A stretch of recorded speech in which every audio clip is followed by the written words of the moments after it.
Hello, everybody, and welcome to the Tek Torrent Podcast. I am TekShinji joining you today. We got a fantastic show for you today. We got the Steam Deck breakdown. Best Buy demands your $200 for the privilege of a purchase. Nvidia's gotten be hella sus lately, and they got hacked. Of course, Gamers Nexus versus Newegg, all here on the Tek Torrent Podcast. So how is everyone doing today? Of course, we are being joined by Andrew, our lovely intern, soon not to be. And we're going to get started. All right, let me just take a look at the chat, see who's here. Hello to MC, Mastermind Andrew, HD Matthew, and Jeremy Hand. Hello, everyone. Welcome to the live stream. Thanks for watching. How's everyone doing, guys? Please let us know if you have any questions by adding either me or Mastermind Andrew in the chat. All right, so I'm gonna start off the night with my snowblower issue. First of all, Andrew, let's see if everyone can hear you. Let us know if our audio is too low or high. Andrew, you want to give us some audio levels real quick? Yeah, you guys should be able to hear me just fine. If there's any issue, let me know. But yeah, it should sound as good or better than Shinji for sure. He probably sounds better than me, but at the moment. All right. So yeah, for those of you that don't know, I do live in New England, and we just had a snowstorm recently. So I bought a $2,800 snowblower. Okay, it's as much as a down payment on a car. Crazy, maybe. It's a hydrostatic. It's a Honda. Down it's really payment. Nice. That's a good car. $2,800. Well, maybe before human malware. Anyways, so I go to use this thing, and it doesn't work. Let me explain. The control lever that goes forward, back, forward, reverse, and controls the speed because it's a hydrostatic transmission.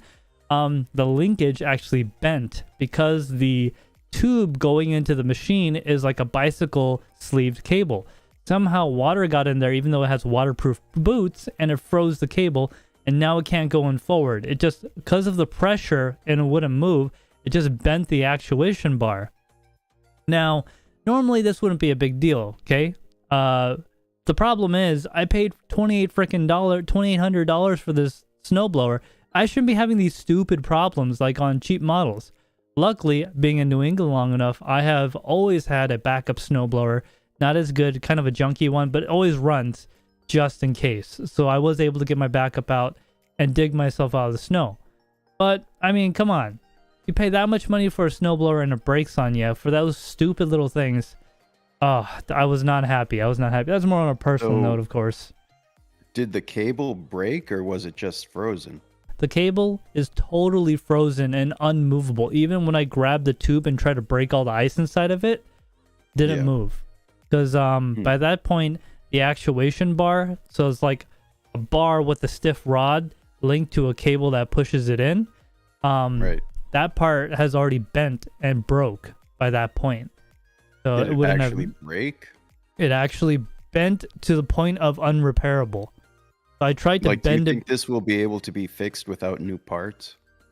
Probably not, no. Because the actuation bar is a really heavy-duty stiff bar, and it's broken like that, as in bent. When I tried to bend it back, it basically fractured. So yeah, it's weakened every time you bend it. So exactly. Oh, we also have the Deadwood. Welcome to the chat. Thanks for joining us as well. Yeah, so that sucks, but that's a little issue I've been having.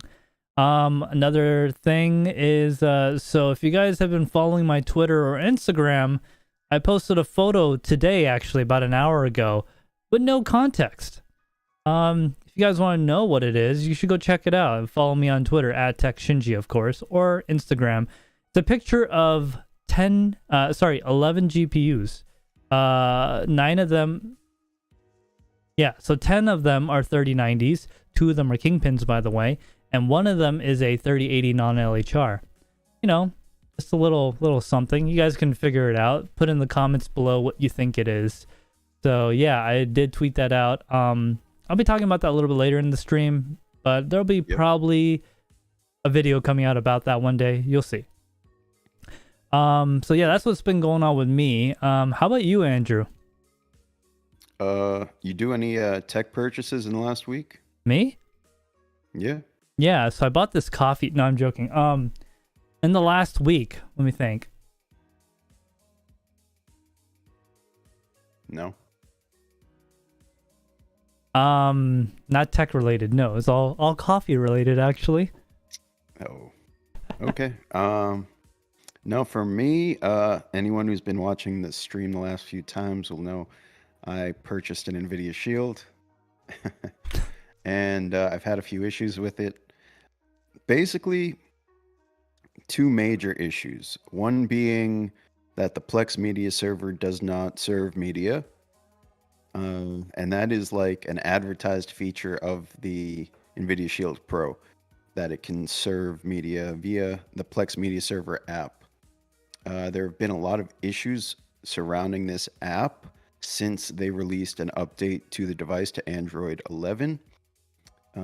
But then they did some hot fixes. I did the hot fixes, and for me, nothing changed. Plex media server shows as stopped, never starts, and it just never worked for me in like 2 weeks that I owned it. So owned it, past tense. So you don't have it anymore. Yeah, I took it back because I got it from Best Buy. The return window was 14 or 15 days, whatever it is. I waited right up until the last day to take it back. And I reached out to NVIDIA support. They were pretty responsive, but they ultimately did not get me a solution to the problem. They said, "Did you do the hot fix?" I said, "Yeah, I did the hot fix." They said, "Try this, just basic troubleshooting step." Obviously, I did that. I factory reset the device like probably 10 times in those 2 weeks, trying to get this thing to work. Not the best user experience. And ultimately, the last thing NVIDIA had said to me was, "Well, that's really weird. I think it's a Plex issue, not an NVIDIA issue." So they weren't really too willing to take the time to troubleshoot it with me. Honestly, they were quick to respond. I did the live chat, which opened a case, and then it became an email back and forth. They were quick to respond, but they weren't really great at helping me solve the problem. They really didn't ask me any questions. They basically didn't know the issue I was having. I was like, "I have issues with Plex Media Server." They didn't really inquire much about it. They just said, "Try these things," which were Like they were following basic the script. troubleshooting steps. Yeah. They didn't even seem to care what the issue was. So, not the best way to solve a problem. If it were working as it should, that would have been fine. Like if the problem didn't exist and I was having an issue, those troubleshooting steps would have applied. But this is like a one-off issue that they just weren't able to solve. And as far as I know, like I tried 2 different Plex accounts, factory reset the device, uninstalled the app, reinstalled the app from the Google Play Store. I did everything I possibly could. If NVIDIA had any other ability to push a fix through, they didn't do it with me. So you tried turning it off and turning it on again. I didn't try that. Let me try. No. Yeah, they just didn't seem to be too concerned. And honestly, NVIDIA Shield users who use Plex Media Server is probably a small amount of people to begin with. It seemed like the people who had it working before and then it broke, that the hot fixes fixed it for them, but I never had it working in the first place. When I got the device, it was already on the Android 11 update, so just never worked. The other main issue I had with the Shield was the Bluetooth support. Not great. I was trying to use Bluetooth audio, Bluetooth controllers in the form of Xbox One controllers, and Bluetooth keyboard. Shouldn't really be an issue. Had the device like 6 feet away from everything, and all of that stuff had issues. Range issues, dropout issues. Like the Xbox controllers would, the light would start blinking, meaning it disconnected. It would reconnect in like 10 seconds. Not great if you're trying to play a game. This thing ever work for anything? It worked okay for media, but the Bluetooth audio had major issues. Even being 6 feet away, I don't know if it was like interference with other Bluetooth devices or what, but I usually don't have issues with anything else, so I blame the device. Yeah, at times there were Bluetooth audio delays of 1 second. So whether you're playing a What is game or this? The watching a early movie, it's not good. this 2010? It was really bad. I don't know, man. I got a Bluetooth soundbar. The first like initial unboxing, I had a Bluetooth stereo receiver that was like cheap, and I had the issue. I was like, oh, maybe it's that, whatever. I got a Bluetooth soundbar, and same problem. Just like terrible audio delay and like popping sounds. Like it was bad. So yeah, I don't know, man. That was it. That was it for me. If Nvidia had been able to resolve the server issue, I might have kept it and like tried to find other workarounds. But man, it's a device that ultimately came out 5 years ago and it's still not polished. So it's like, if it were like $100, maybe, but it was $200. That's not nothing. It's like an expensive Chromecast, right?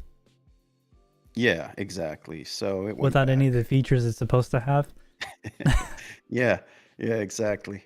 I mean, the streaming quality, I streamed my desktop a few times. It was like seamless. Like you wouldn't know you were watching a stream of your desktop. It was instantaneous, except for the audio. And like I didn't see any pixelation at any point in time. So that was great. I really wanted to like it, honestly, but hmm didn't like it. Returned it.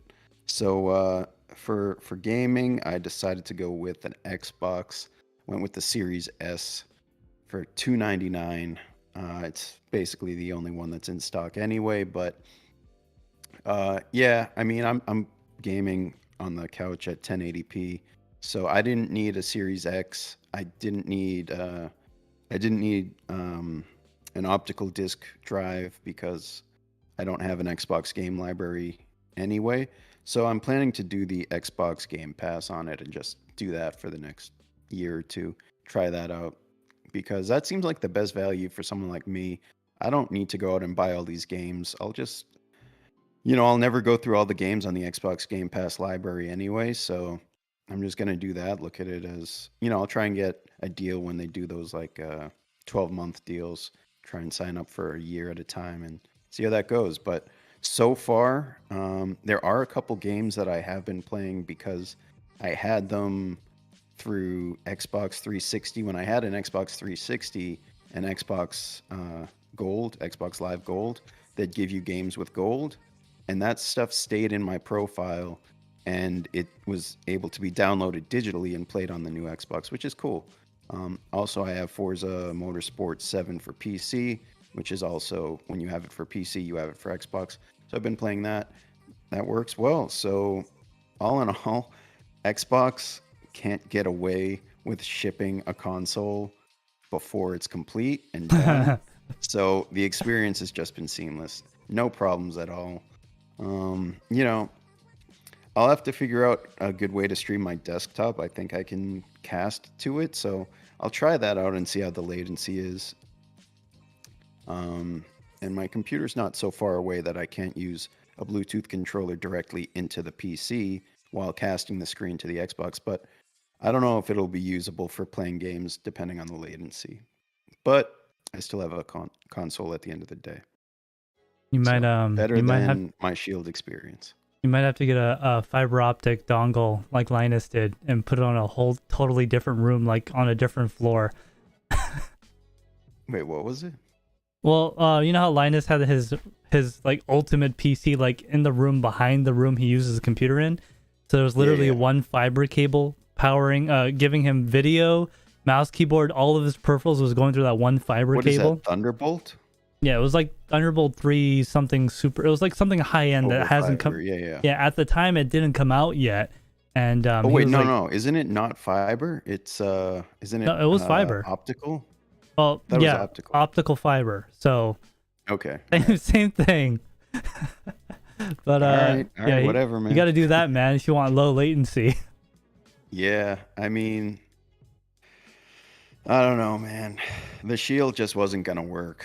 Like, it just wasn't gonna. Like, even if I kept it a year, it probably would have never worked 100%. So I just sort of, I got the Xbox. I can play brand new games if I want to. Xbox Game Pass is a huge library. And I lowered my expectations, I guess. But, it doesn't have Bluetooth audio, so I'm running a optical digital cable. But other than that, honestly, it's just what you expect when you get a console is to plug it in and be playing games in no time, and that's what it was. So Yeah, for sure. Let's just not get a shield next time. dude, I mean, I might consider it if they release a new shield in the next few years, I don't think so. but you don't think so? Yeah, I don't think so. I'm not gonna say I'm not an Nvidia fanboy, but I'm an Nvidia fanboy because they make really interesting and powerful products usually. So the shield not working, I don't know. I mean, it's kind of, you can't really blame them for their first attempt at like whatever you want to call that thing. Well, it's the second attempt because of the Pro, right? Yeah, well, that's a, Oh, it's the okay. second. Oh, so you're saying they messed up twice. All right. Actually, I think the Pro might have been the first one, and then they released the not Pro one. But that's besides the point. Let's Either way, yeah, so let's catch up on chat. let's Then move on. yeah, move on. Let's see. Yeah, take care, HD Matthew. Happy birthday on being 14. In some states in the United States, you are now able to get married. Oh wait, maybe they did away with that. Anyways, moving on. The Deadwood. Hello, how you doing? Nice for coming by. Tiger Gaming and Crypto. Among Us win. I actually haven't played Among Us yet. Have not. So maybe one day. The Deadwood. Yes, you're correct about that. I understand where you're coming from, the Deadwood, but I did pay almost $3,000 for that machine. I shouldn't have to do any of that. Just my opinion. Let's see. Oh, hey, Deminers. Welcome to the live stream. HAA. Aha. Good afternoon. Good evening. How you doing, man? Matt Electron's here. How you doing? A raid? A raid from what? 2-person raid? Awesome.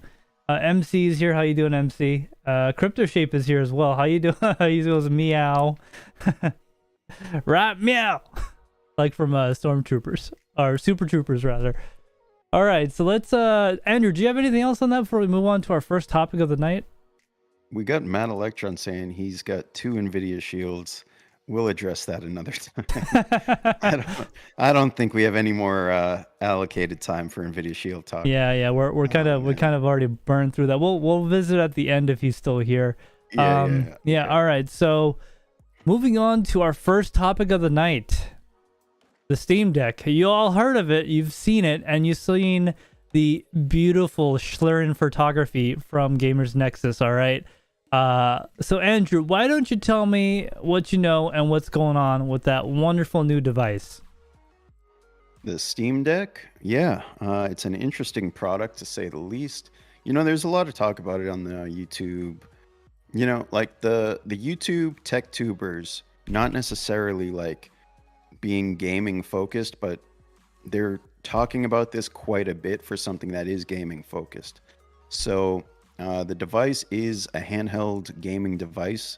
You can call it whatever you want. It might be considered a console. You can call it a handheld, maybe a portable computer. Really depends. Basically, it's kind of an interesting thing because it's sort of a new type of device for what it is.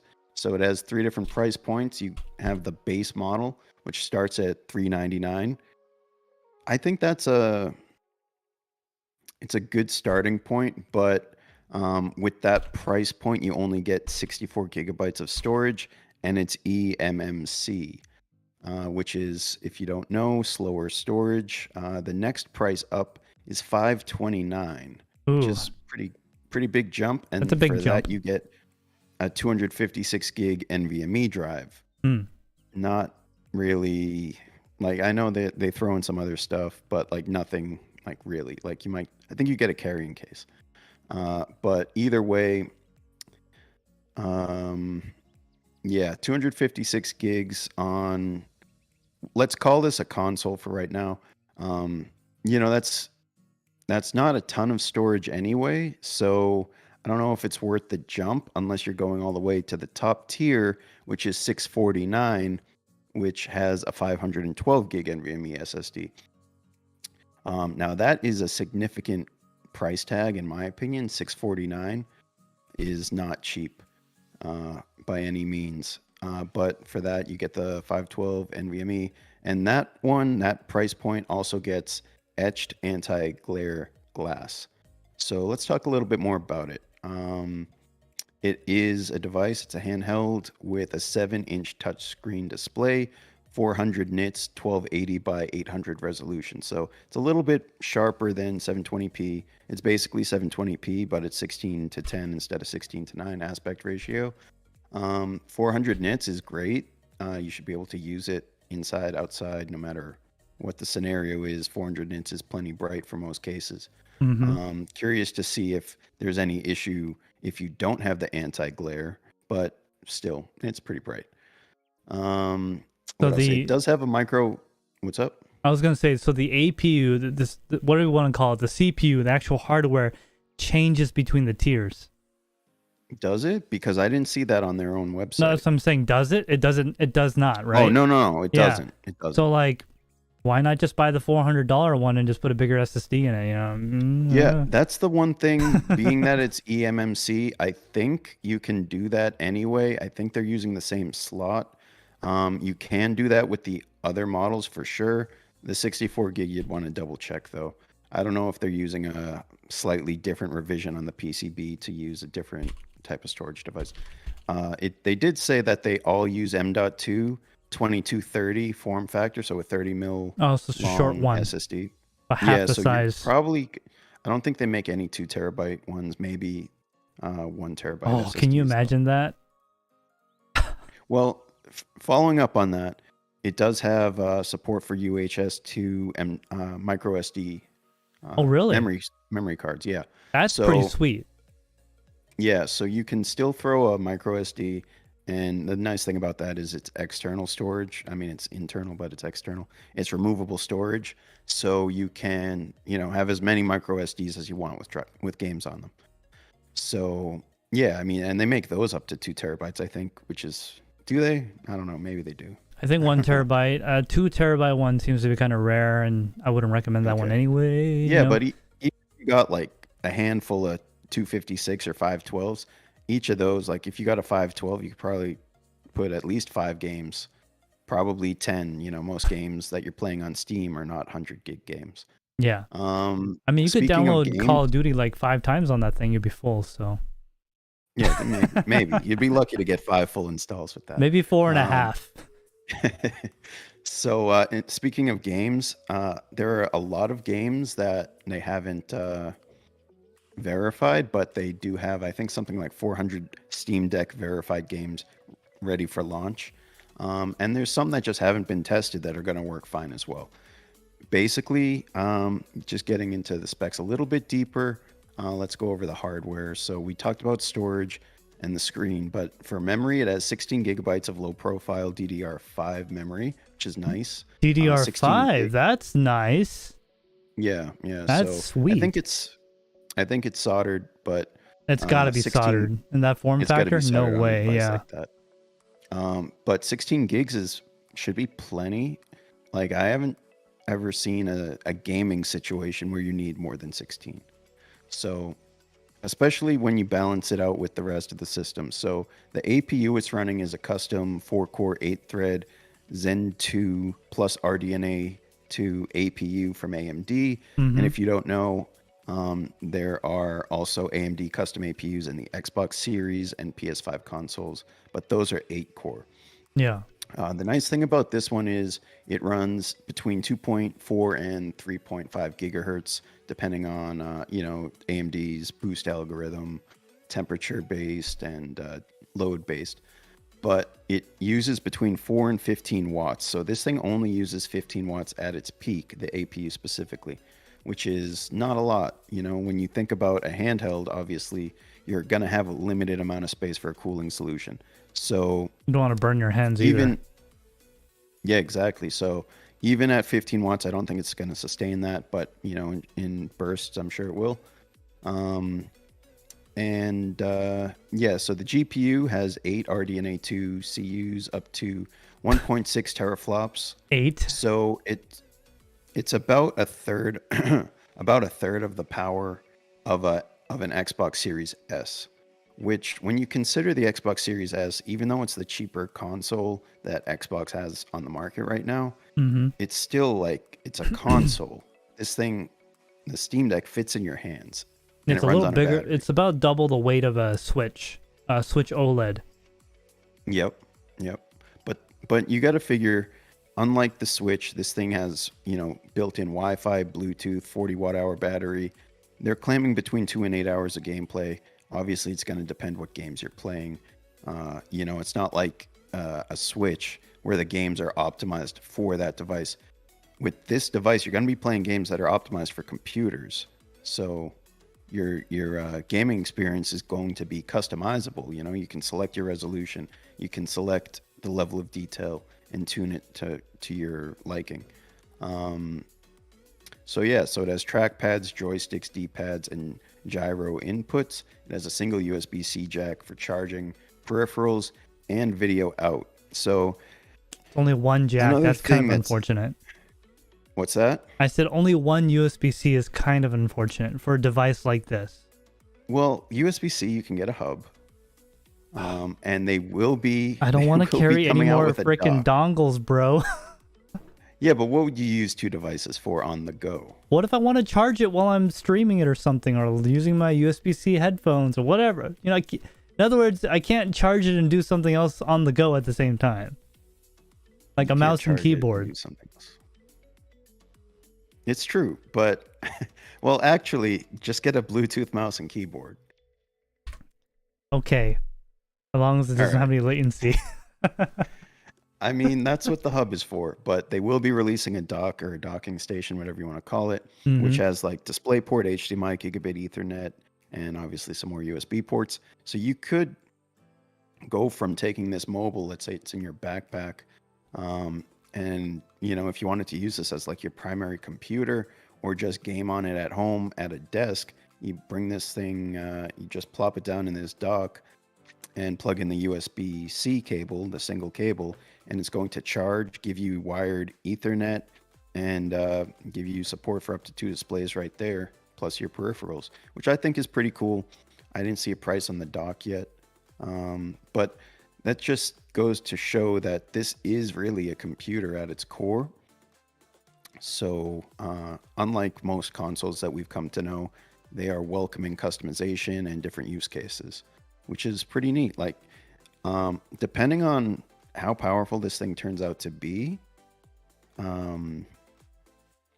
you could just run this like as a handheld, and when you come home, hook it up to your TV and via Bluetooth hook up some Xbox controllers and still have like a couch gaming experience from it.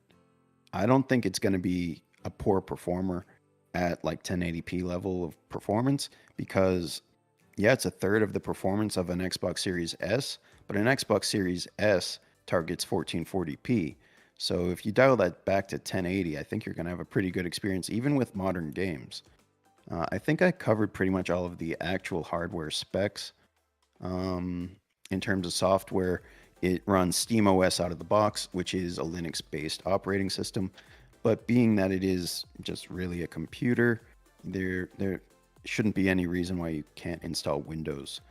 Driver support, I'm sure, won't be perfect out of the box, but I would give that a couple months, maybe less, to get all of that situated, because Steam seems to be giving a ton of resources and development to this so that it is prime for the market, and that people who have reserved one are going to get a good experience. They're not going to be like, oh man, I wish I didn't pre-order this or reserve it because it's not ready. But from what I can tell, there are some just minor bugs that will probably be patched in like week 1 of launch. So I don't know. It's an interesting device. I think if you're interested in mobile gaming, it's like a huge leap forward. And if you're interested in like at home or using this as a computer or home console type, it's not an option. So I don't know. For people that don't have gaming computers that want to do PC gaming, you might be able to get away with just doing this with a monitor, and the handheld feature is like just in addition. So yeah, I hear you loud and clear on that. But yeah, I mean, is there anything you think is noteworthy on the Steam Deck that you've taken in from the recent media? Yeah, so I actually watched part of Gamers Nexus's stuff on it, and Yeah.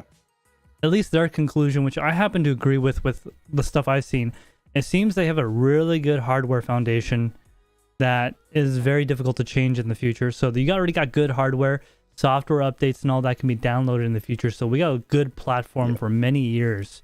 Kind of like how Nintendo does it. They make the hardware really good. Well, good in a relative term. Okay, it's actually, they suck compared to like a cell phone, but the hardware is good and they release software that's really good for later on. We got a lot of stuff in the chat since we were talking about that. So if you want to just catch up on that. Yeah, one quick thing before we catch up on chat. Yeah. Just one other feature I forgot to mention is it has fast suspend and resume, which means you can be playing a game, hit the suspend button, and it instantly goes to sleep. And when you press it again, you're instantly back in the game. Pretty nice. Oh, can you imagine games where you can't pause? Yeah, no, you don't even have to pause. It's like putting your computer to sleep or hibernate or whatever. It's just ready to pick it up. And being that it's SteamOS, you can stream from your desktop to this device, assuming you're on a network. Yeah, that's pretty sweet. Let's see what's going on in the chat. Yeah, we got a lot of stuff. So you might wanna scroll up a little bit there. Yeah, looks like we have okay.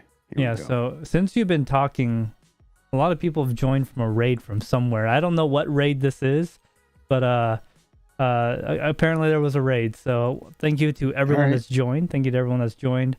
Why don't you address some of the messages from Matt Electron regarding your shirt and the Steam Deck?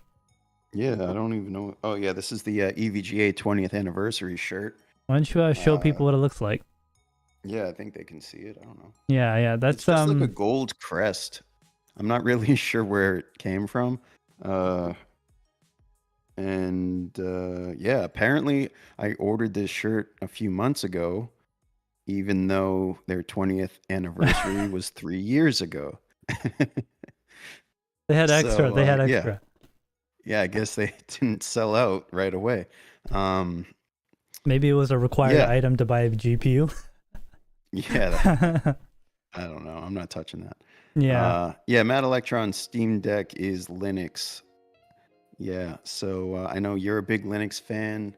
I'm not really a big Linux fan. I've used Linux plenty of times, and it's not bad. It's just there's a lot of software that I consider like fairly regular use that just doesn't exist for Linux. I don't know why, but I guess there's always alternatives, but to me it's like, why would I try and find alternatives to software when I just can use it fine on Windows? So what else do we have? We don't have too much actually targeting us for discussion points, but let's see. Can't wait to get a Steam Deck, says Apple's. Can it play Crysis? Yeah, can it play Crysis? That's a good question, right? I think it can, just on the lowest settings. Because after all, it is a handheld computer, so I mean, I think it's way more flexible. I'm curious, like, once this releases, since it's a computer, even though it's a custom APU, they can do benchmarks on it. So I'd be really curious to see where it stacks up compared to like mainstream GPUs. Yeah. Real quick, Magic Lucky, no, it is not. So he says, or they say, I got my first delivery from EVGA Direct this week. The box literally looked like someone drop kicked it, then wrapped it all over the giant holes over again with packing tape. Is this normal for EVGA? Yes. I don't think it is. All my boxes from EVGA came in real nice. I forget what it was, but one of mine had a giant hole in the box. It wasn't patched. Like, I could see the products through the box, and no package I ever got from EVGA had any packing material. So, yeah, I don't know. And for me, yeah, going coast to coast with the package, it's amazing. I never had like an issue with a product, in my opinion. So, yeah, I don't know. I've had some bad boxes from EVGA. Yeah, I would say I've seen what happens. So I usually allow for a 2-inch puncture zone. So that way, if 2 inches of any part of the box were to be punctured directly by an impenetrable object, like a steel beam, no matter what, it's gonna go in 2 inches.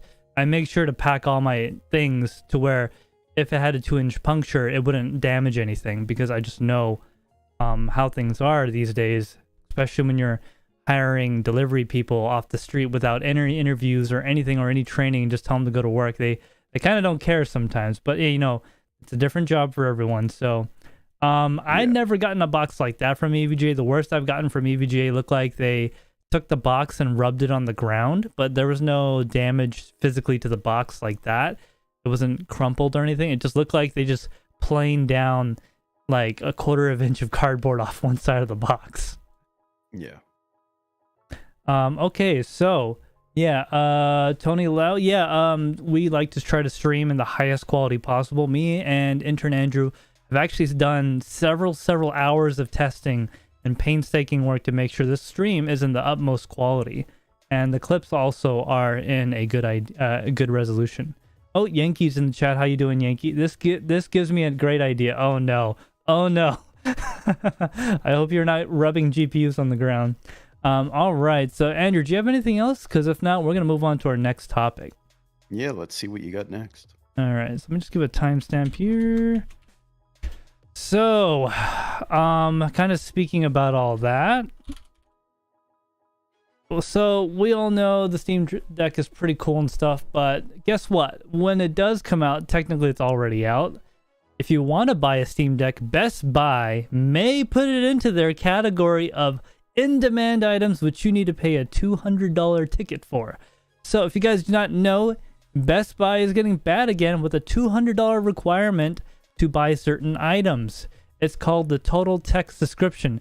It does come with some benefits. Allegedly from Best Buy, it gets exclusive member pricing, you get free 2-day shipping, you get more time to return things, so you get a longer return window, and everyday savings on repairs and more. And one thing they kind of snuck in there, which wasn't in the main press release, things like PlayStation 5 and Xbox and now GPUs are going to be behind this $200 paywall. In other words, if you don't have the Total Tech subscription, you cannot buy these things. You need to have the privilege of spending your money, you need to pay this ticket. I think it's kind of dumb, but the idea was to try to squeeze more money out of you guys, because they saw Newegg making all this money on the shuffle, giving away things that no one wanted. They're like, hey, we want to do that too. So that's what they're doing. They're making this total tech deal. Walmart was actually doing something similar before. Walmart? Yeah, they were doing why didn't you tell me about that one? I had no idea about that one. I don't really know the details. It wasn't. It was. You had to sign up basically to get consoles from Walmart, and it was probably like about $200 as well. Best Buy was late to the party on that, but you know, Best Buy has like, it's the go-to place if you're trying to take a chance at getting a GPU, because every time the GPUs drop at Best Buy, everyone runs over there, and you know, they enter the queue, which is like, you know, a countdown to see if you can add it to your cart, and no one ever wins, but we keep going. We keep doing it. We don't learn. But honestly, at this point, with it costing $200 to try and buy a console or a GPU, I don't know. I think that's like for the first round, and then maybe the next day they open it up to the public. I think it's more of like an early access. Well, the problem is it never goes to public. Yeah, there's no stock left. No. So the issue is, there might just be, even if you sign up, I don't think it's a guarantee because more people are going to sign up and it will eventually exceed the stock. So what's to stop someone from signing up and, they go on when there's a GPU drop and they still say, oh yeah, sorry, you missed out. There was limited stock on that. And then Best Buy says, well, check out the other stuff you got for your $200. You get that, Geek Squad tech support all the time whenever you want it. And, you can get free shipping on the items that you didn't buy. And, you don't really get much. No, the only thing, it's kind of, I see it as like a toll road. So you got to pay the toll in order to get on the road to have the chance of getting somewhere first, right? I mean, think about it like this. Imagine you had to buy a $200 ticket to go see this concert. But when you got to the concert, only the first 500 people are allowed in. And you need to have that $200 ticket to even be considered. So you get there, if there's 500 people there before you, well, intercourse you, bye. Thank you for your money. Oh, no, it's non-refundable. Sorry. Bye. Just go away now, please. So, it's kind of I don't know. It's kind of, I get why they're doing it, but I think it would have made more sense to where, I don't know, let's say you want to buy a PlayStation 5. Okay, you got to buy a dishwasher with it. At least something useful, right? Dishwasher. I'm just saying, if it's $200 that I'm never going to get back for a service that has basically no value, because I could just go to Amazon or Newegg even. Well, you know what it's good for. Huh? You know what it's really good for? Making sure scalpers can have access to the system better than us. There you go. It's a scalper program. $200, all the GPUs you can buy, all the consoles you can buy and resell. That's really the only person who benefits from this is the people that are buying item after item after item to sell. And if they sell, a 3060 Ti Founders Edition, it already paid for itself. So they just come back and repeat the process, keeping GPU prices high and out of the hands of people who actually want them, for themselves. Yeah, I don't know, man. So what about, okay, how about this? Let's say, all right, instead of charging $200, here's the deal. You have to put a deposit down on the GPU for the full retail value. And that gives you a guaranteed spot in line with everyone else. How about that? That sounds I do that. Terrible. I mean, maybe, but think about it this way.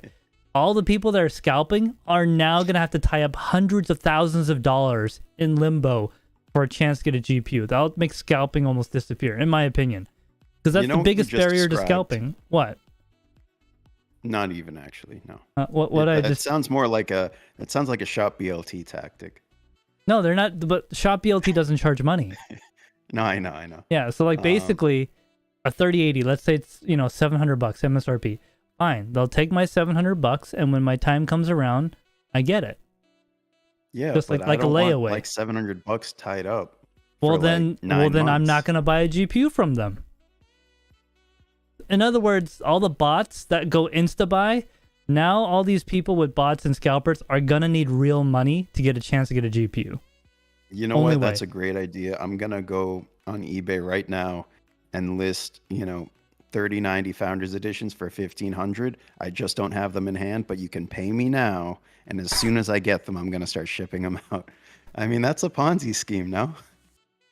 No, I'm just saying the biggest barrier for scalpers and stuff is money, is it not? So if they actually have to spend money to make money, then all of a sudden they're going to be like, whoa, I don't want to lose $10,000, which I might not see for 2 years, Yep. All of a sudden, only people that will actually want GPUs may put their, or it might make it worse. And in other words, what I'm trying to say is instead of just taking our money for nothing in return, why not take our money for a ticket in line to get something instead of just taking our $200? By the way, when that $200 total program nonsense went live a while ago, but when they applied it to GPUs, the GPUs only stayed in stock for 4 hours, which is quite a long time, but that's with all the bot protections and stuff. I think there's a statistic, half the orders that were replaced were auto-denied because even the people with the $200 total tech was still using bots. Yeah. But yeah, I don't know. So just to kind of close on the Best Buy thing, I'll say the first time and only time I actually got GPUs through that was in January of this year, or last year rather, January last year. And I remember to this day, I got a 3090 for MSRP and a 6900X for MSRP of only $1,000. Since then, every single Best Buy drop I've been through has been 100% failure, no matter what. No matter how I do it. Yeah. I don't know about you. How's your experience been? Yeah, I got 2 GPUs from the online system. I got a Not recently though, right? Founders Edition. No. No, yeah, this was like in January or February last year, right? I think the first one I got was 2020 in like November. I got a 3090 in November of 2020. Yeah, like a month after it came out. Okay. And that was just a fluke. Like that was before they were really getting botted to like hell. the queue was even different then. You know, they didn't do that weird countdown thing. Like the site would just crash or whatever. But yeah, no, I was able to do it on my phone. Another time I got a 3060 Ti, and yeah, just kind of out of the blue. I think that was like January of 2021. And since then, I've pretty much tried anytime I saw a drop to get something. And it's been over a year since I've been successful. I've seen other people, you know, get GPUs from Best Buy. I don't know, maybe just like in the circle of people that I talk to online that would have been trying, maybe like 1 or 2 a month.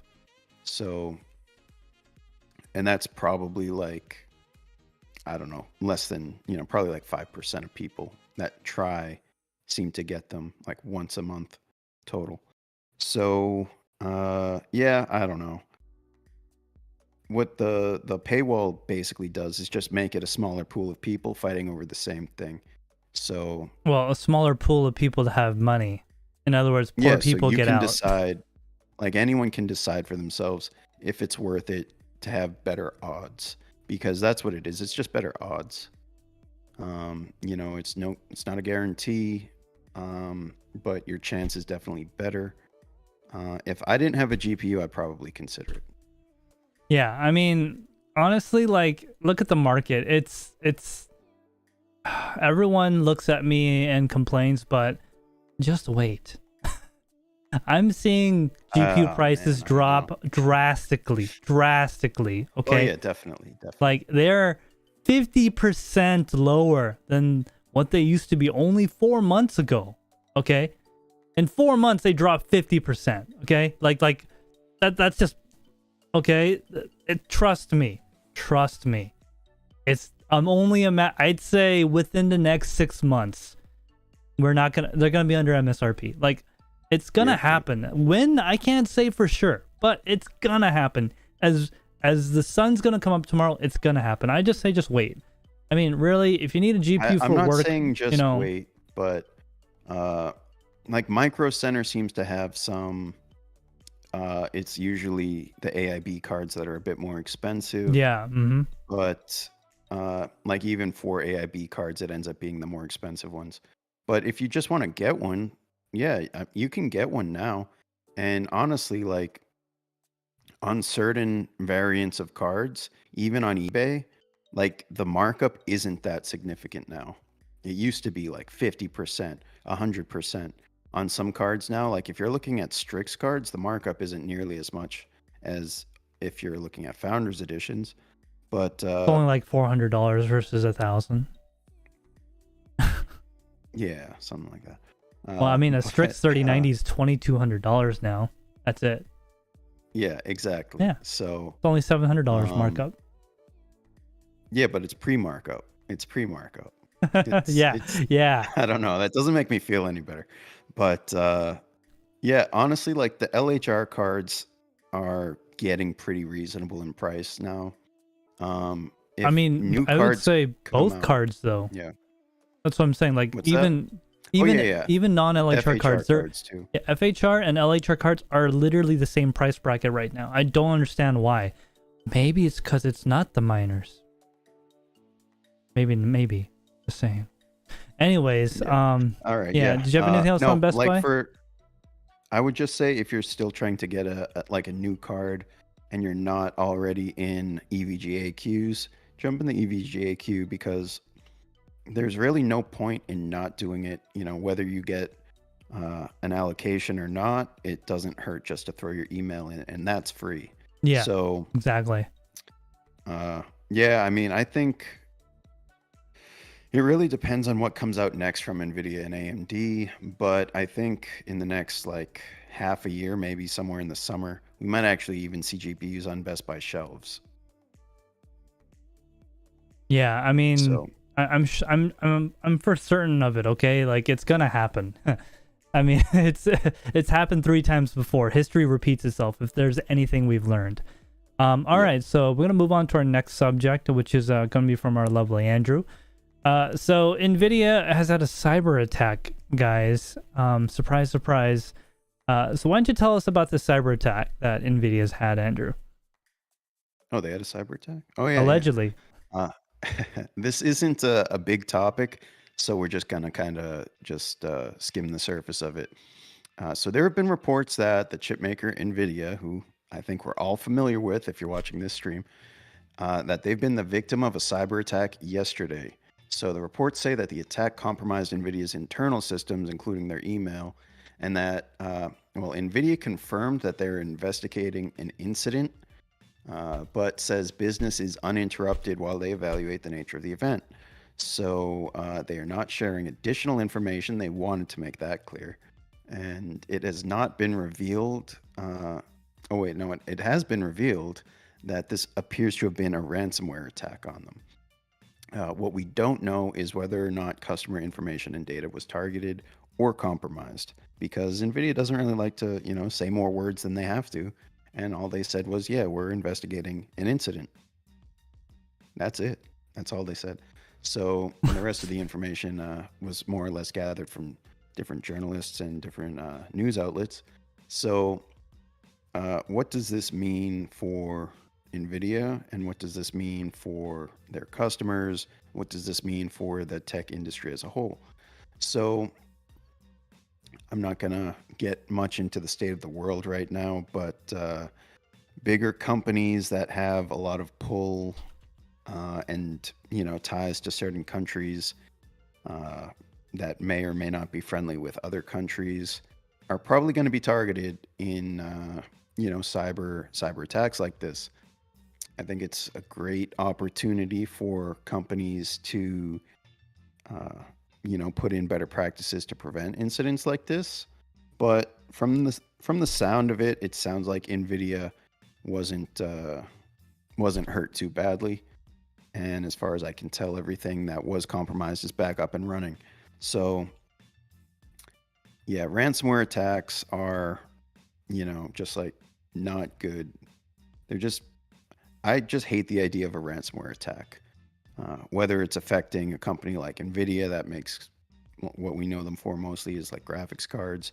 Mm-hmm. But, then you see like a hospital gets hit with a ransomware attack. I think that's like terrible. A company like Nvidia may have defenses to not pay it and still have all their resources, because whatever was affected by this, I'm sure they had backups.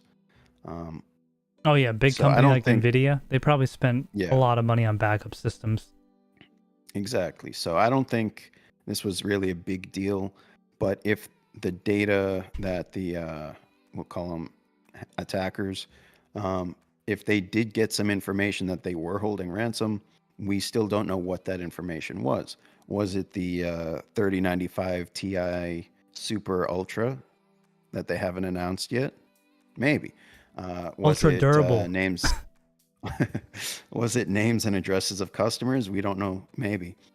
Nvidia isn't really a big company for like storing customer data, as far as I know, though, because if you buy an Nvidia graphics card, you don't even end up registering it on their website or anything like that. So I don't think they carry too much customer information outside of when they're doing RMAs.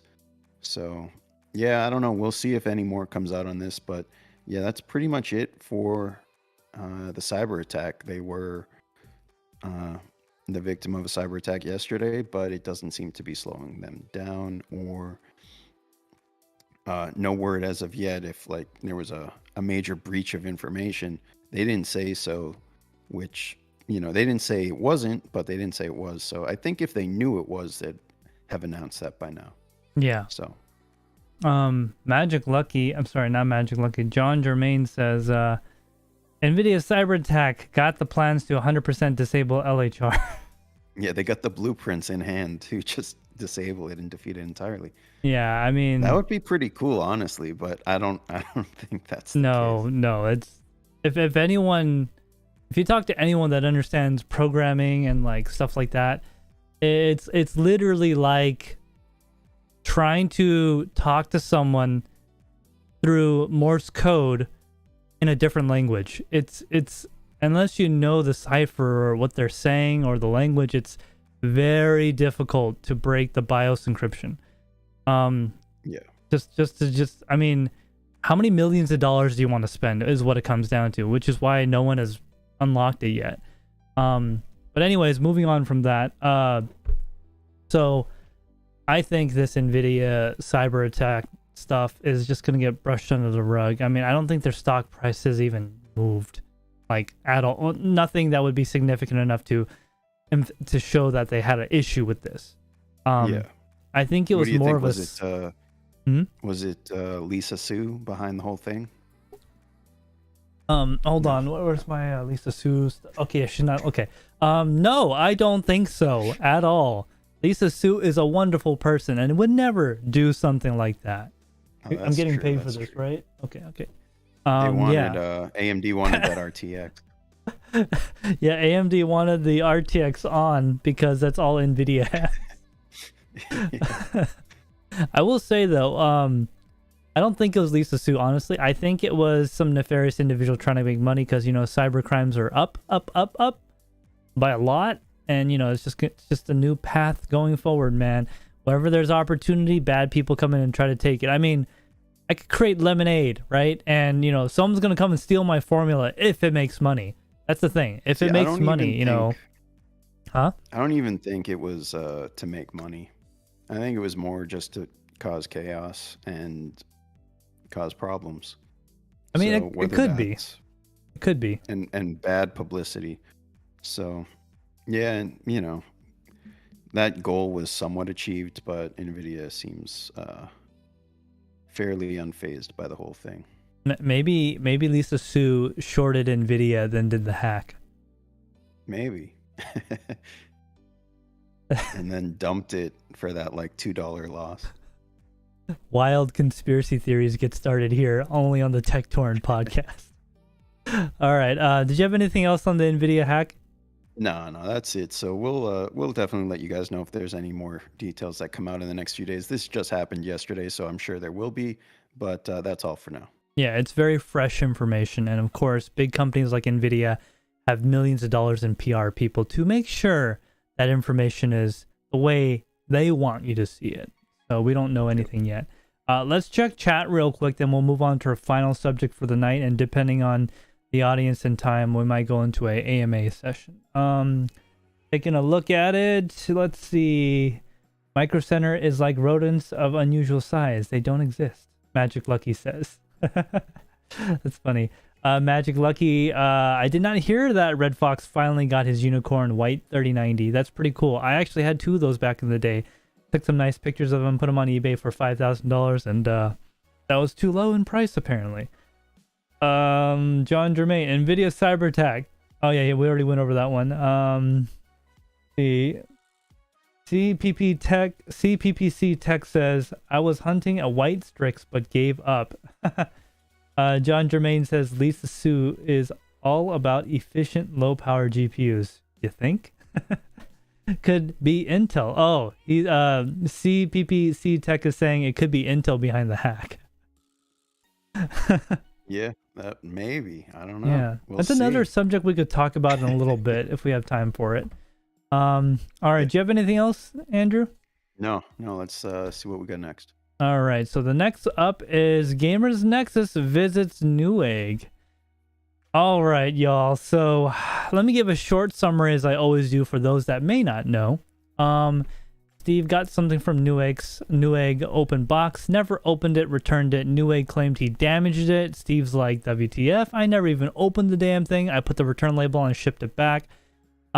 Steve tweeted about it. All of a sudden, Newegg cared. They sent the thing back and gave him his money. So actually, as of right now, he's doing pretty well. He got his money back and a broken motherboard. He could probably ship that to Crypto Shaped and he'll fix it for him. So this revealed other issues with the company and a lot of other people getting scammed in the same way with open box products. So since all that, they had their inner exchange, and Steve actually already had plans to visit California to get training on other types of equipment and stuff. So he and his team decided to make that trip longer and visit Newegg. He advised Newegg that he was going to be coming with cameras at such and such a date and time. Newegg agreed to this initially, but during the trip on his way there, before he got there, Newegg started going back and forth, going, well, you know, cameras are not allowed. Anyways, going to the point, they showed up at the door. They're like, yeah, you can't bring cameras in until we get a conference room. And he's like, no, we'll point it at the ground or something. And the guy's like, okay, no cameras. And they said all these slide comments and all that. But instead of doing all that, Steve and them all were prepared. You know, if they say no, what are we going to do? If they try to arrest us, what are they going to do? If they call the cops, what are we going to do? They were all prepared for these scenarios. So they eventually got to the boardroom. They sat down with 4 people from Newegg, and one of them was the CFO, I think. What was his name? It was let's see, I put in my notes here somewhere. Oh, looks like I didn't. Oh, I took it out. Yeah, okay. So they basically, the reason I took it out, the three people in there, and one of them was like a chief, a CFO or something like that. The other 3 were people that weren't with the company for a long time. Why we don't exactly know, but it kind of looked like it was like a PR stunt. Anyways, so I watched the 1-hour meeting they had with them and listened to the review from Gamers Nexus at the end, and I did a quick analysis on it. So the whole time, at least for the first half, there's this term in industry called media training or publicity training or getting ready for debate. It's basically training you get to know what to say to basically give a non-answer, right? So Andrew, ask me a controversial question. Do you prefer Nvidia or AMD GPUs? I think they're both great companies, but it would really depend on what the situation is at the time. You see how I didn't really answer the question? I just pivoted. Yeah. So basically, that's what they did. So they basically answered no questions, pivoted, and gave a bunch of really carefully chosen words and statements in the first half. Now, in the second half, it got a little better because it looks like everyone's nerves calmed down and all that. I mean, there's some big head honchos, right? So in the second half, things got a little bit better, you know, but Newegg seemed to be very concerned about getting in trouble, and they were all very worried about something. They still kept using carefully chosen words. They made basically no commitments to anything, and they told Steve about all these things they're doing and how they messed up. So this is another common tactic, going, yes, we had issues, and now we're fixing them, which deflects from the point that there are issues, right? Because it sounds like, oh, wow, they're actually working on it. They're doing well. Now, before we get deeper into this, I want to be very clear. I want Newegg to do better because I do not want Amazon to be a monopoly. Or any other, like Tiger. Let's get Tiger Direct back. You know what I mean? Like, come on. Like we should have, huh? CompUSA. They used to be a physical store too. That was sad. I remember going there as a kid. Anyways, competition in the marketplace is not a bad thing for us. Okay, all right. It might be bad for the companies, but at the end of the day, it's good for the consumer. And you know me, I'm all about the consumer. You guys saw my Octominer video. It wasn't all stars and roses, okay? I had issues, and I was honest about it. So that's very important to me about being good for the consumer, as long as I get paid, of course. Anyways, moving on. So it seems that Newegg really is concerned about their public appearance. But after the meeting was over and all was said and done, there was some updates that they actually did enact. So for one, they made a new account for accepting returns or, you know, contacting them about issues called returns.issue@newegg.com. That's a new email address that they made for that specific purpose. They expanded their no hassle returns policy to both open box. Sorry, that was already on open box products, but they expanded it from CPU bent pins to all products of their return policy. It's expanded to everything now. But this kind of gets me to my last thing. Then I'll read chat, whatever. It seems Newegg is only changing because they got caught. So imagine this never happened to Steve, right? It's very possible they still be doing the exact same thing today. Okay. To everyone else. Yeah. To everyone else. And I mean, I'm glad that they got caught, but also sad that they got caught because it kind of confirms the fact that they're doing this because they got caught, not because they care. So only time will tell if they will change. Now, I'm kind of being hard on Newegg because, honestly, they don't have a reason to not be nice to us, right? They don't have a reason to be nice to us, rather, because they got the stuff we want, and if we don't like it, good luck, Chuck, right? I really want them to be a better company. I really want them to be what they used to be almost 10 years ago, 5 years ago. It's only recently they started to be old egg, right? Old yeah. Egg. I want them to be the old egg that I remember, man. Like my experience with them has never been amazing, at least in my experience. There's always been, it's never been like, oh wow, I'm gonna shop here. Only place I had amazing experience, quite frankly, is Amazon. And every time I wanted to return something, they never gave me problems, almost to the point of abuse, but not really. Like, yeah, that's such like a sigh of relief when there's just like no resistance on a return.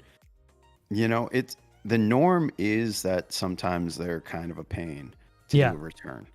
But Newegg just takes that to the whole next level by denying it and like blaming you for like stuff you totally didn't do.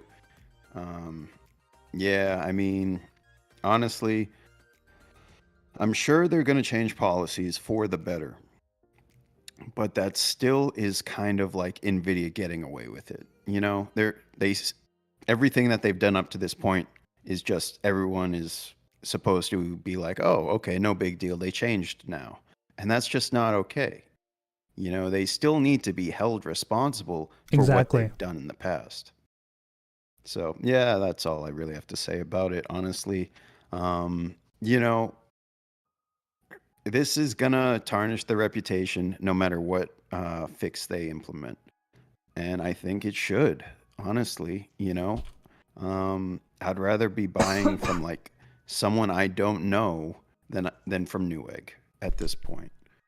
I'd rather take my chances on like a brand new web store that I've never even heard of, just to not buy from Newegg, which, you know, a bad reputation is worse than no reputation.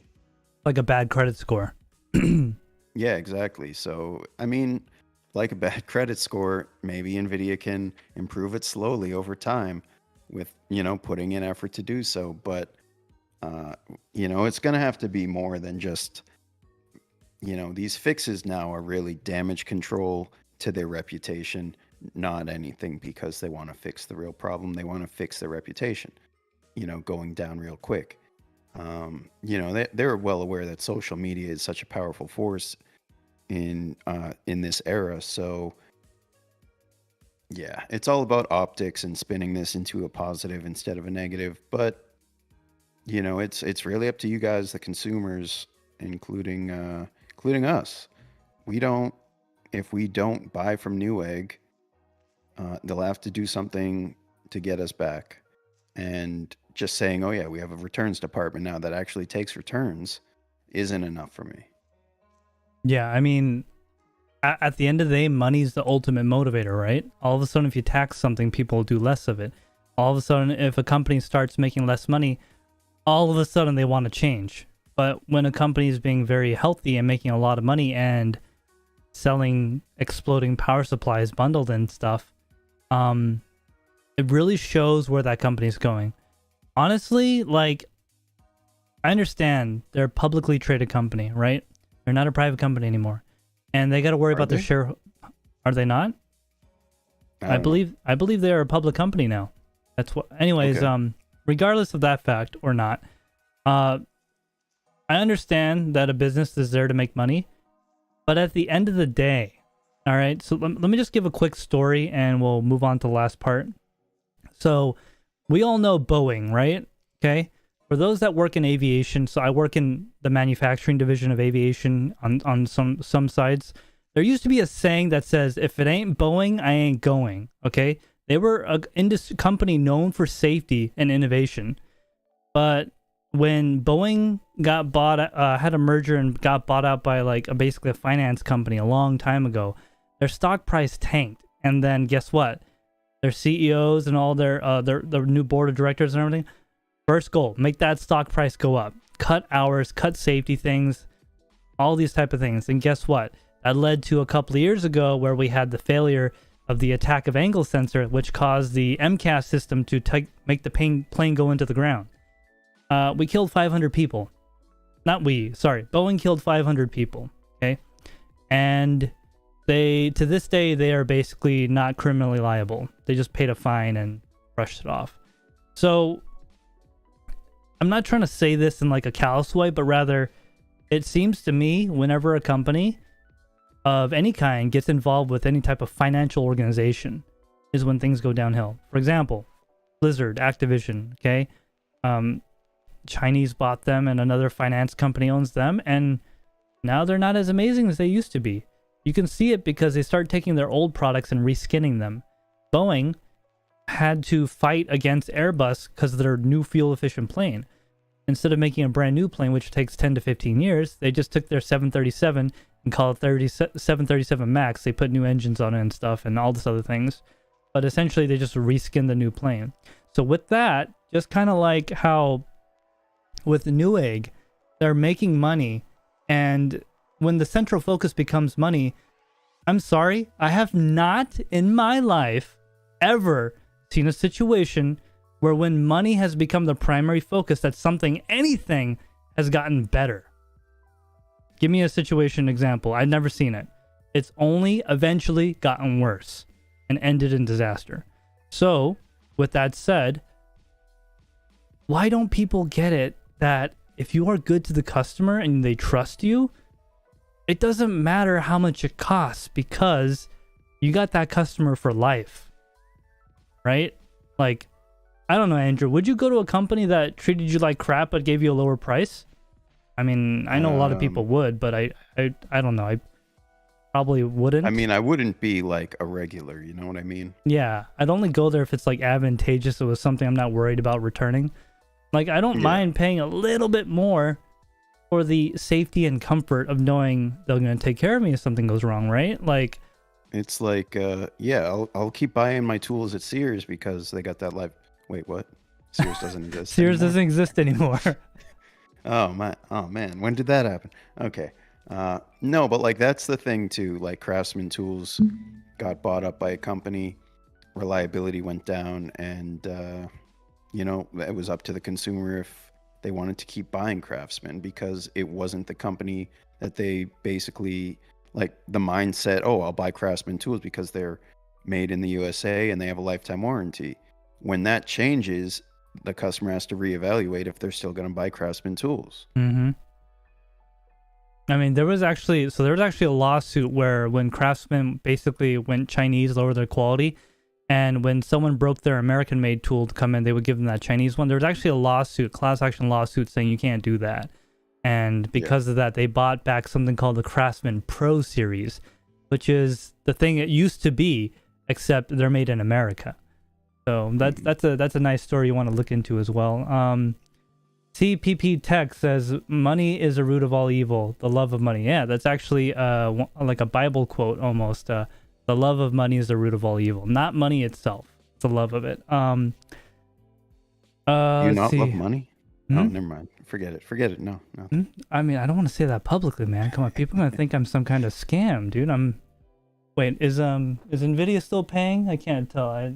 That money pot's a little empty lately, so I gotta go poke Mr. CEO there. His leather jacket must be getting too tight around him. Yeah, so that's my final thoughts on Newegg, guys. I honestly want more competition in the marketplace because that's good for you and me as a consumer. Because remember, guys, I'm not that far different from you. Neither is Andrew. I still have to buy almost all my stuff. I've only been sponsored for 2 things, and those sponsors weren't even really a sponsor. They just kind of sent it, and I gave my honest opinion, right? Everything else that you've seen on our channel has been paid for with real money that I worked real jobs for. Okay, even all my GPUs, I had to freeze my butt off in the cold in February last year to get those. Like, everything I have is with real money that I worked hard for. Well, hard sometimes, you know, just to make that very clear. When it comes to like buying something, like if Amazon has it for the same price and it shows up in 2 days, or like you know, you have like a local computer shop maybe that has it for the same price too in town. You know, if I were faced with that situation, I'd be supporting local businesses. The thing is, like, Amazon is so convenient, it almost negates, like, it just removes your impulse to do any critical thinking, and you're just impulsive and you say, you know, you pull the trigger, you click, and it's in your cart and it's at your door. Like normally that amount of time you'd spend trying to decide, with Amazon, it's that amount of time where it's at your door. So, and if you don't like it, you could just return it. Yeah, I would encourage just like take the time to see what your options are. You know, if you can support like a local business, like I try and give my money to Micro Center. I wish it were a little bit closer, but they have very competitive prices. They actually do. Intel CPUs are like always cheaper than Amazon. Their bundles are really good too. It like, yeah, and they give you discounts the more stuff you buy, it seems. So, not to mention like all the in-house stuff that they have that is a really good product for a really good price. But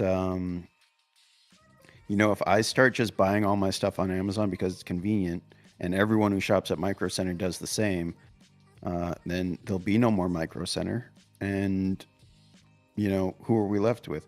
So on the website of things as it is, you know, Newegg is like the big other tech marketplace. So, you know, if we start giving all that lost revenue that Newegg's going to miss out on to Amazon, then we're still kind of crushing the little guys. Exactly. I think this Newegg saga is not over, right? We're gonna see if they, you know, basically, you know how they basically skipped all commitments and stuff, but we'll see what they do with their actions in the coming, you know, months and stuff. I know Steve from Gamers Nexus is gonna keep track of it, and he's even said himself that he's gonna use ways to where they can't figure out who he is to order stuff later from now and to see if they changed. Yep. All right, so let's catch up on chat, guys. So that is all the topics we have for tonight. We're going to open this section up to an AMA. You can ask us any questions you want. I'm going to just kind of look at the chat here. Yes, there's only 26. I thought there was 27. Yeah, so Magic Lucky says, Micro Center just sucks that they only exist in 25 cities. Oh, okay, maybe that's true. I thought there's 27 of them total. That makes sense. At least in America, I believe. I know they're in Canada too, so I know Linus from Canada loves them. Are you sure he doesn't just love them when he's taking a trip to the US though? No, I'm pretty sure they're in Canada. Are they not? Okay. I'm pretty. I didn't think they were. What's his face? I've been wrong before. The tall one with pretty hair, with the pretty eyes too. Alex, didn't he go to a Micro Center in Canada? Or was that a Memory Express? I'm pretty sure it was a Micro Center. Maybe he went to the United States to make that video though. Yeah. Oh, so EFFEXON. How do you pronounce that? Efron? Effexin? Okay, let us know if we're saying it wrong. I don't know. Effexon. I think. Let us know if we're saying that wrong. Effexon. So. How can Micro Center be cheaper than Amazon? Wasn't idea of cloud and that internet shopping beat every brick and mortar? Okay, yes, but here's where, so it's kind of like the dealership, all right? So the way Micro Center makes money isn't necessarily on profits on sales. Okay, they make a lot of their money on other services related to it, and of course on hardware. Okay, they got to make money on the hardware too, right?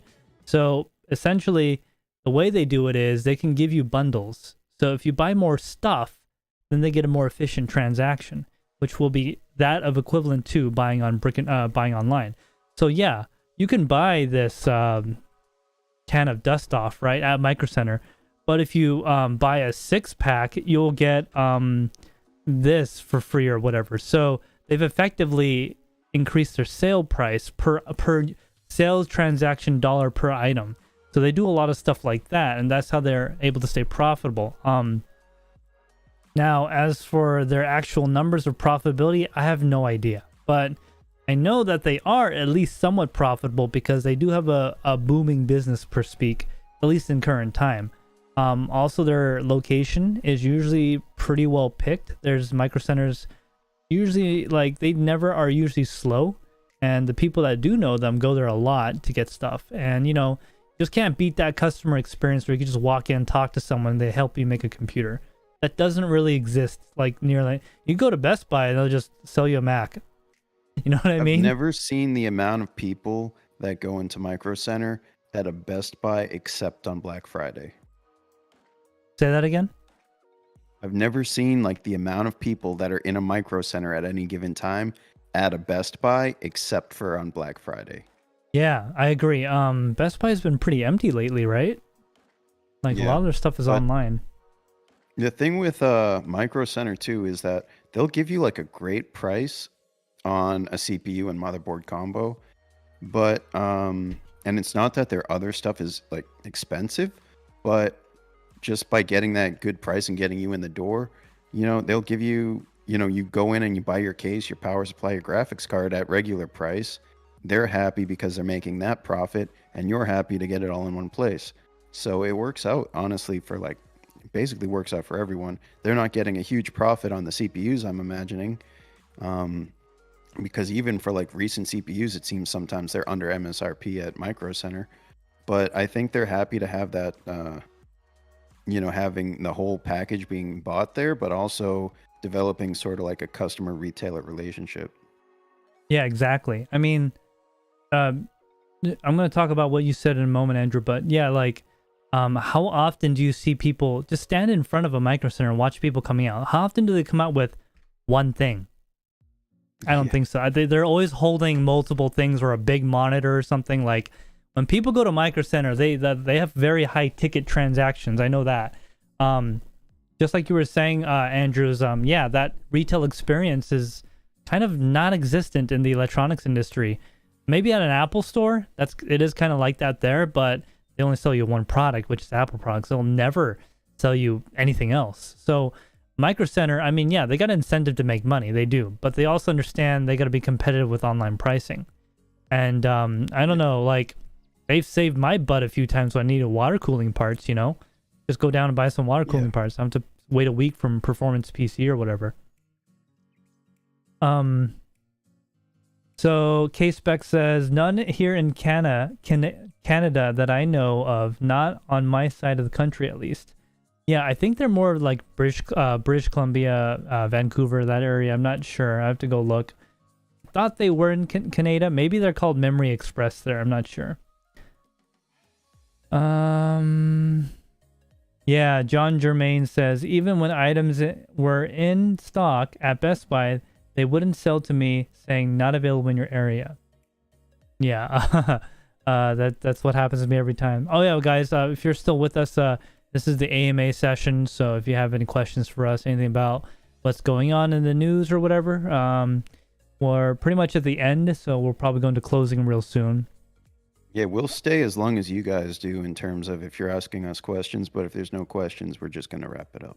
Yeah, we've always set aside time for when there's a good topic that comes up and stuff, so we structure this pretty well. Soul7 says, what do you use to keep your hair so silky? Oh, you mean right here, this silkiness right here? Well, you see, as I told you, that's the secret, and if that were to get out, then I'll have to end my channel Soul because 7, if you have the money, I have the means to get that information. So DM me. I'm afraid that might actually. I don't know work. how much it's worth to you, man. I don't know. If it's not worth a lot to you, then we can't do business. But if you're gonna fund my retirement, maybe That'll be on the TekShinji Patreon. What Shinji uses in his hair? See, if I was like a girl, I think that would actually get money. Like if I was actually a girl where people could imagine having intercourse with me, I think that would actually work. Maybe. So Soul 7 says nearest micro center to me is 3.5 hours. Yeah, so my nearest micro center is in Cambridge, Massachusetts, and that's an hour and a half away. So that kind of sucks. Matt Electron says, "Oh, go ahead, Andrew." Yeah, no, I think like that in particular is like central to a ton of universities. So it's a really good demographic of people that are going to be building computers. It makes a lot of sense to have it there. So I think most of their locations are sort of like that, unlike a lot of other stores where they have locations basically in the middle of nowhere. Micro Center is a bit more strategic with that, but unfortunately means sometimes having to drive if you're not in a densely populated area. Yeah, for sure. Matt Electron says, TekShinji, where is Canada? Canada? Yeah, I usually say Canada, but I tried to say it right for once. Canada's north of us, allegedly. K-Spick says, TekShinji, our main story here in Canada is Canada Computers. Staff is great and got most of my GPUs from them. That's cool, man. That's cool. Are they like our Micro Center? I don't know if you've seen videos of them online or anything. It's pretty cool, man. So I guess we could touch on two topics that we had earlier in the stream that we did not have time for. So Matt Electron was saying he had two Nvidia shields. Is that right? Yeah, Matt Electron, let us know what you're using them for. Do you use them for gaming or just media? And I'm also curious if you're just running an HDMI cable out of it to a TV, or if you're using any Bluetooth devices, because that seems to be like, it seemed like it would have worked fine for if you were just using it like a Fire Stick, like plugged into a TV. Andrew wants those specifics, real specific. Yeah, well, my issue was the Plex Media Server, which, most people are going to say, well, set up a computer to be a Plex Media Server. Oh, you have a computer? Set that up to be a Plex Media Server. But I wanted it to be like a really hands-off thing where I just plug in an external hard drive to this and, all my media is accessible from everywhere else, not running any background processes on my desktop, etc. But the Bluetooth was kind of like a deal breaker because I was running Bluetooth audio no matter what, and it literally didn't work. Like, I can't have popping sounds in the middle of my audio stream, and I can't have 1 second delays when I'm playing an FPS. It just doesn't work that way. And if anyone has an Nvidia Shield, they'll know there is, like, in the settings, a way to adjust audio latency. That didn't even seem to work. But, you couldn't. It was if the audio was coming before the video, I think. So, yeah, it didn't work. Yeah, so Matt Electron says he used them mostly for just Plex Media playback. So I guess it's just your fault, Andrew. You're the one that sucks. No, he's saying he uses it for playback. The Plex app for playback worked just fine. Oh. But the media server did not work. Two different things, sort of confusing. But yeah, it worked well for playing back media through a Plex Media Server or just the Plex app in general. And the other media apps worked fine too, like just like Netflix, Prime, Hulu. But yeah, the server didn't work. For Plex Media playback, it does seem to work very well, very smooth, and it handles all different types of file formats. So, yeah, unfortunately didn't work out for me. What else do we have? So K-Spec says, TekShinji, yeah, they're pretty close to Micro Center from the photos and videos I've seen. Yeah, so it's basically the same thing. That's cool. Rapezel Hastel says, sorry, watching Enduril all day. Is that a TV show? I'm not sure what that is. CPP, Arendelle. yeah. CPP Tech says, Nvidia Shield, she'll hype them up so hard and then you'll get it. You'll realize they're kind of not as nice as they were hyped up to be. Yeah, I suppose that's the case. Like, I mean, I don't think I had a much better experience than if I got like a media streamer off AliExpress. Wow. That bad, No, huh? I'm totally serious. I'm totally serious. And I know I've got like these edge cases of things that I'm trying to do, you know, Bluetooth devices, and I mean that really shouldn't be an edge case. Plex Media Server I get, but yeah. The unboxing project says, New England crypto. Whoa, what's happening in this corner of YouTube? Oh, hey, how you doing on unboxing project? I don't think I've seen you on the channel before. Welcome. Matt Electron has a message for you. Want to read that, Andrew? Well, he says he couldn't use the media server aspect of the Nvidia Shield, but I think that's because of the amount of media he has. He says he has 180 terabytes, 180 terabyte media server in his basement hosting Plex Media Server. So I don't all think legitimate content that he owns. But yeah, so 180 terabyte. I don't think they make an external hard drive with a USB interface that large. Not So yet. He's probably running some sort of I don't know, 180 terabytes. That's probably quite a few disks. Ooh, excuse me. Yeah, that's that's half of my that's double what I have in storage. Triple what I have in storage actually. Yeah. I only have 64 and that's in RAID 1+0, so it's only 32. That's a lot of storage, man. That's like a full rack of hard drives. I think he's probably going off the disk capacity, not necessarily the final array capacity. Yeah, something like that. He's probably doing some big RAID array or something. 5 or 6. Yeah, 5 or 6. I was gonna say. Yeah, because you could lose what, 2 drives in that and still have everything. I think, man, I forget which one is configurable, but you can like allocate a certain number of disks to be, like if you had like 12 disks, you could say, yeah, let 3 fail, let 2 fail. Oh my god, Magic Lucky says 180 terabytes. You could be making like 50 cents worth of chia with that. Oh man.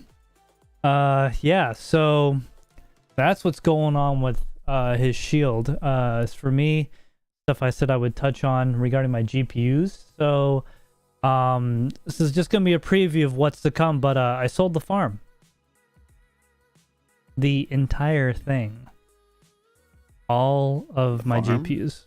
All $40,000 of GPUs. You sold some GPUs? Just a few, yeah. Just a few. You know, it's my rendering farm to process protein strains for folding at home. And I thought you were doing that other thing that's profitable. I thought it was like professional level deepfakes that you would send to like news outlets to give convincing news stories. Yeah, No? definitely. Oh. Yeah, that was on the side. I got a really powerful GPUs. You know, I was doing that one thing that you know, deep machine learning for companies that need extra processing power. Right. Yeah, it was like on that blockchain thing, you know. I heard about that, yeah.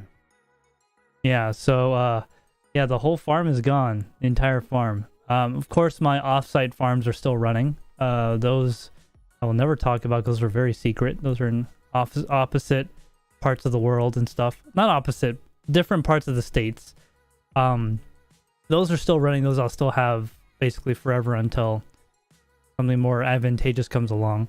But yeah, You so seem to have the people in chat turning on you right now. turning on me. What's It this? seems like Oh, let me read. seems like selling is frowned upon, apparently. So I know what you guys think, but here's the thing.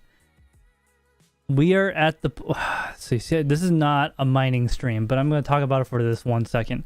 We are at that point in history where you can buy more of the stuff that you're trying to mine than you ever will be if it were to go for a whole year from now.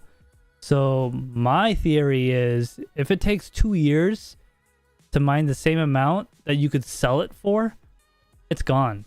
I mean, it's just hardware, guys. Like, I have no emotional attachments to it. So with that amount of money that I got from it, I'm able to, in a somewhat set, in like a roundabout way, make the channel better, because I can sell all this stuff, get my money back, basically never have spent any money at all, and if I wanted to, I could buy into the crypto for more than I'll ever mine in 2 years. That's if the hash rate goes down, okay? Which I don't. The only way I would make that a six month period is if the hash rate were to half, which is not happening, not soon. So, just to be clear, the farm is gone, not the crypto. Okay, just I have my local farm at my house is gone, and most of the hardware. The farms I have off-site are still going. I'm not gonna end those. Those are too reliable and cheap power. But let me just read. Yeah, that's the thing.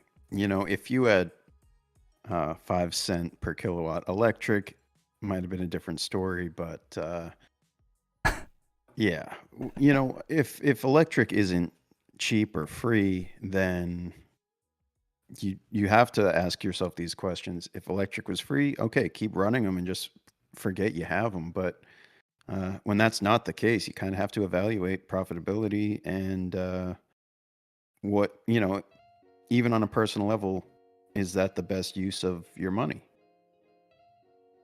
Yeah, exactly. So just to give you an example, guys. So allegedly, so they say, which I don't believe this at all, Ethereum is going to go to proof of stake in 3 months? So if that were to happen, if I have a 3090 for retail, $1,900, let's just say, will I mine anything close to that amount in 3 months? Absolutely not. Let's say it's going to go to proof of stake in a year from now. Still no. It'll take a year and a half to mine that same amount versus me selling the card right this second and just buying crypto straight out, because crypto is so low in value at the moment. So essentially, I'm not going to go into exact numbers here, but let's just say $40,000, sold it all right now for that amount. And I bought that amount in crypto. It would take me almost 2 years to get that much crypto with the hash rate I have. I don't think we're going to be in this bull run for another 2 years, guys. Sorry. But it just makes financial sense. On top of that, the money I get from the sale will help me, it won't pay for it, will help me get closer to buying a house, which will allow me to have more space to make a studio and give you guys better content. So in a roundabout way, it is going to help the channel in the long term. All these messages. Exxon, no, I am not mining anymore. I am still mining. I will never stop mining. I just sold a giant chunk of my hash rate at my house.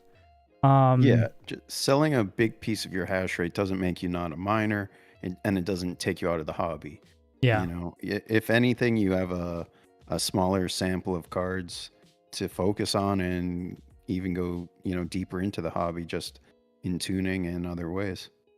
Yeah, exactly. And just to be clear, guys, I'm not like condoning mining.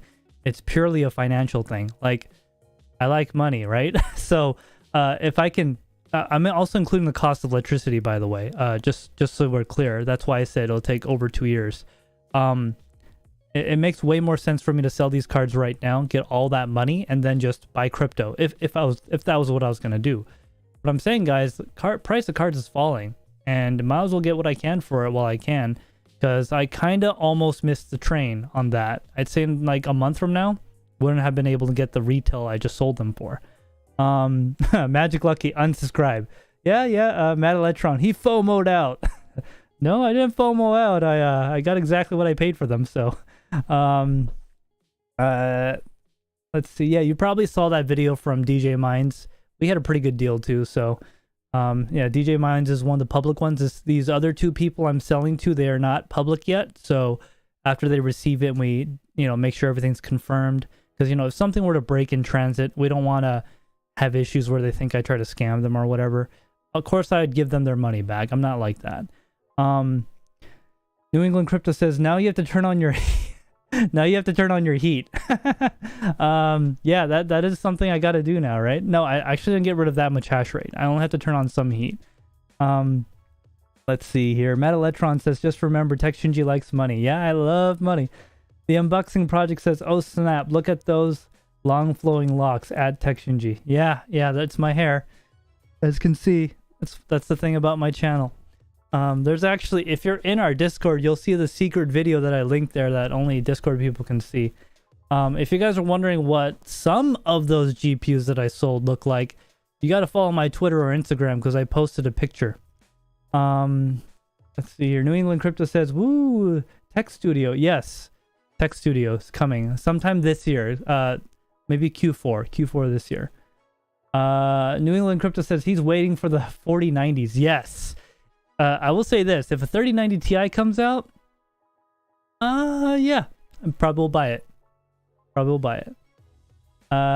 Tane says there's nothing wrong with mining. If someone thinks there's something wrong with mining, they're just ill-educated. Yeah, I would say most people have a bad opinion of mining for whatever reason, and I think if we were to inform them with some assertiveness, they would know that it's not bad. All right, so if we don't have any more questions, guys, we're gonna go ahead and go to the very end. But if we still have stuff going, we'll stay here with you guys. I don't know, Andrew, how long you got? I know we accounted for 30 minutes, but we're way past that. I have about 1 minute. Do you actually only have 1 minute? I mean, if there's another question, I'll see what I can do. But yeah, all right. I think we're wrapping up anyway. Okay. Yep. We do have a policy that it will never be just me or him, if we can help it. So, Magic Lucky says, don't ship any GPUs with the RMA paper still attached to them. No, I would no. So the person I am selling to, I trust. I'm actually gonna basically ship him without him paying me. I trust them that much. So that they're only getting a portion. That's only like 20 something K of GPUs. Yeah. So anyways, guys, we are gonna go into the closing portion of the stream, because it has been a long stream, and I'm glad that you're all here. I really appreciate you guys being here. We usually don't get more than 5 people on the live stream, so this is momentous for us. Yeah, so anyways, guys, this has been the Tek Torrent Podcast, brought to you by TekShinji, me, and Andrew, the intern. Thanks for joining us. Remember, this is every Saturday at 6 p.m. Eastern Standard Time. We have this every week, and we always talk about the latest items that we enjoyed in the news or things that we find significant. So we will see you next week. Same bad time, same bad channel. Andrew, did you have anything else before we go? No, that's all. Thanks everybody who stopped in and chatted and watched. It's been a fun stream tonight. So yeah, same thing next week. Bring your questions. We'll be happy to answer them at the end of the stream. Yeah, for sure. So D miners, you want another FE? Message me. I got a few left. We'll see what kind of deal we can work. Yeah, guys, remember, this is every week. We also have the TekShinji Community Discord. Please join us there. We got some exclusives there as well. And it's linked in the description as well. So take care, everyone. We'll see you in the next one. Bye.